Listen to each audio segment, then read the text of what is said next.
இந்த இடத்துல பார்வோனுடைய இருதயத்தை யார் கடினப்படுத்துதுன்னு பாத்தீங்கன்னா கர்த்தரே கடினப்படுத்துறாரு. சில நேரங்கள்ல கர்த்தரே நம்மளுக்கு சில பலவீனங்களை அனுமதிப்பார் நம்ம வாழ்க்கையில. நான் கூட வாலிப பிரயாத்துல காலேஜ் முடிச்சுட்டு 21 வயசுல, நான் ஆல்ரெடி உங்களுக்கு இந்த சாட்சியை சொல்லியிருப்பேன். 21 வயசுல எனக்கு ஒரு பெரிய பலவீனம், என்னால ஏத்துக்கவே முடியாது. ஒரு வியாதியை குறித்து மரண பயமே வந்து 3 மாசம் ஒரு சபையிலேயே படுத்துட்டு இருந்தேன். அந்த வியாதி அந்த பலவீனம் மட்டும் எனக்கு வரலன்னா இந்த சபையில இந்த மாதிரி நான் நின்னே இருக்க மாட்டேன். கர்த்தர் சாட்சி. கர்த்தர் என் வாழ்க்கையில ஒரு பலவீனத்தை கொடுத்தாரு. அந்த பலவீனம் வரும்போது நம்ம செத்துருவோமோன்ற ஒரு பயம் வந்துச்சு. ஆனாலும் ஏசப்பா பார்க்குறாரு இந்த சாட்சியை. ஏன் எனக்கு நீங்கள் இதை கொடுத்தீங்க? நான் ஒரு வார்த்தை கூட கேட்கல.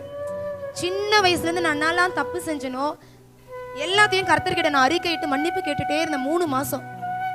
அப்போ அந்த 3வது மாதத்தில் 3 மணிக்கு நைட்டு எழுந்து அந்த சர்ச்சிலேருந்து எழுந்து ஆண்டவரோட ஜெபிச்சுனே இருக்கிற இந்த பலவீனத்தை எனக்குள்ளேருந்து எடுத்து போடுங்க, நான் ரொம்ப வருஷம் வாழணும், நான் உங்கள் ஊழியத்தை செய்யணும்னு சொல்லிட்டு நான் இருக்கும்போது ஒரு சில பிரதிஷ்டைகள் ஆண்டவர் எனக்கு சொல்லி கொடுத்தாரு.